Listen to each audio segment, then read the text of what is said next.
कहूँ तो ये एक ऐसी कहानी है जिसे सुनाना मतलब एक विशाल महासागर को एक छोटे से बर्तन में भरने जैसा है। चैलेंज बहुत बड़ा है लेकिन उतना ही दिलचस्प भी। तो सवाल यही है, एक ऐसी जमीन की कहानी आखिर सुनाई कैसे जाए जहां अरबों कहानियां एक साथ सांस लेती हैं। ये सिर्फ एक देश की नहीं बल्कि एक पूरी की पूरी सभ्यता की दास्तान है। जरा इस नंबर को देखिए, ये सिर्फ एक आंकड़ा नहीं है, ये दुनिया की सबसे बड़ी आबादी है। इसके पीछे छिपी हैं अरबों जिंदगियां और अरबों ही कहानियां। इतनी बड़ी और गहरी बात को समझने के लिए एक नजरिए से तो काम बिल्कुल नहीं चलेगा। इसीलिए आज भारत को समझने के लिए हम अलग अलग लेंस का इस्तेमाल करेंगे। सोचिए, हम इतिहास को एक शानदार सिनेमाई महाकाव्य की तरह देखेंगे, भूगोल को एक विशाल 3D दुनिया की तरह, और आज के भारत की जो उलझनें हैं उन्हें साफ सुथरे मोशन ग्राफिक्स के जरिए समझेंगे। तो चलिए शुरू करते हैं पहले अध्याय से, भारत का इतिहास, जो किसी महाकाव्य, किसी एपिक से कम है ही नहीं। और इसकी भव्यता को महसूस करने के लिए हमें एक सिनेमाई लेंस की जरूरत पड़ेगी। तो ये हमारा सिनेमाई लेंस कैसा होगा?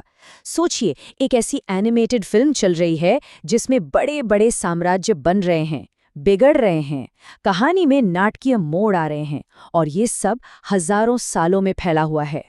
चलिए इसी नजरिए से देखते हैं। भारत का हजारों साल का सफर एक नज़र में कुछ ऐसा दिखता है। कहानी शुरू होती है सिंधु घाटी की एक बहुत ही एडवांस्ड शहरी सभ्यता से। फिर आता है मौर्य और गुप्त साम्राज्यों का सुनहरा दौर। 16वीं सदी में मुगल साम्राज्य का उदय होता है, जिसके बाद 1858 से ब्रिटिश शासन की शुरुआत होती है, और फिर 1947 में मिलती है आज़ादी, लेकिन एक दर्दनाक बंटवारे की कीमत पर। हर दौर ने, हर सदी ने भारत की पहचान पर अपनी एक गहरी छाप छोड़ी है। और हर दौर की अपनी एक खासियत थी। जैसे मुगल काल को सिर्फ लड़ाइयों के लिए याद नहीं किया जाता, वो आर्थिक विकास और काफी हद तक शांति का भी दौर था।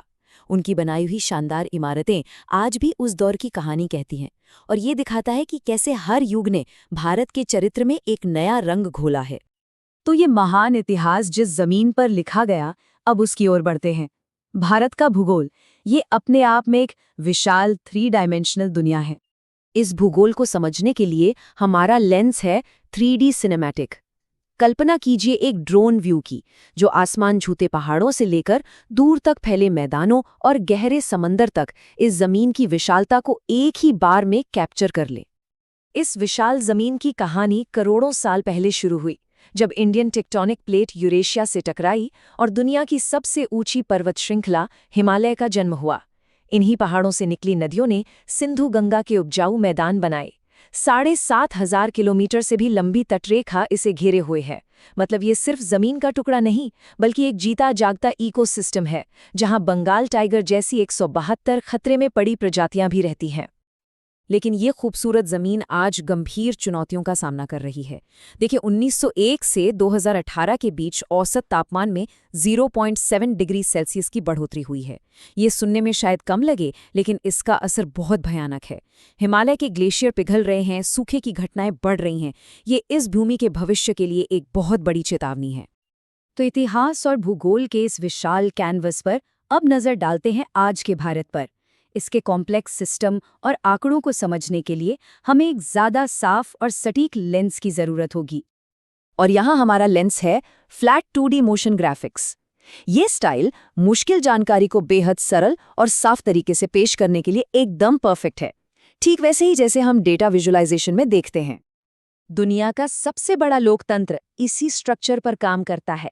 संसद के 2 सदन हैं, एक है राज्यसभा यानी अपर हाउस, जो राज्यों का प्रतिनिधित्व करती है, और दूसरी है लोकसभा यानी लोअर हाउस, जहां सीधे जनता द्वारा चुने गए प्रतिनिधि बैठते हैं और देश के बड़े बड़े फैसले लेते हैं। लोकतंत्र के साथ साथ भारत की एक और बड़ी पहचान है इसकी धार्मिक विविधता।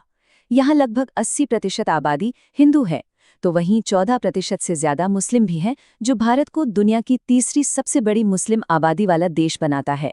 और इनके साथ ही ईसाई, सिख और कई दूसरे धर्मों के लोग इस ताने बाने का एक अहम हिस्सा हैं।